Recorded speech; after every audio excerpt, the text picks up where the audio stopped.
Sir, તમારું total bill 12,000 રૂપિયા થયું છે. તમે કઈ રીતે પેમેન્ટ કરશો, કાર્ડ કે કેશ? હું ઓનલાઈન પેમેન્ટ કરીશ.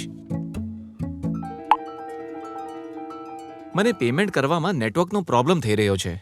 તમે મારી મદદ કરી શકશો?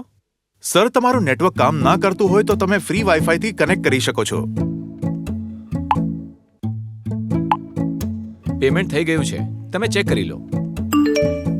શોપિંગ કરવા બદલ તમારો આભાર, સર.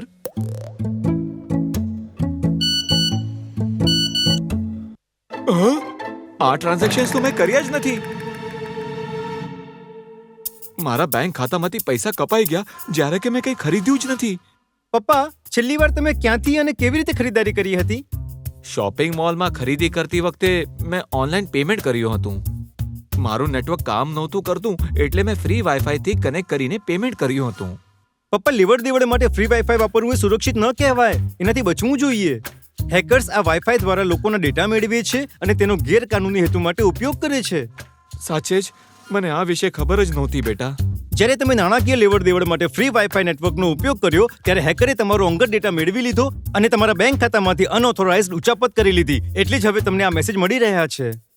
હે ભગવાન, મારાથી મોટી ભૂલ થઈ ગઈ. હવે આપણે શું કરી શકીએ? આપણે લેવડ દેવડના એસએમએસમાં આપેલા નંબરના માધ્યમથી તરત જ બેંકને રિપોર્ટ કરવો જોઈએ અથવા તમારી બેંકમાં જઈને તમારું ખાતું બ્લોક કરી દેવું જોઈએ.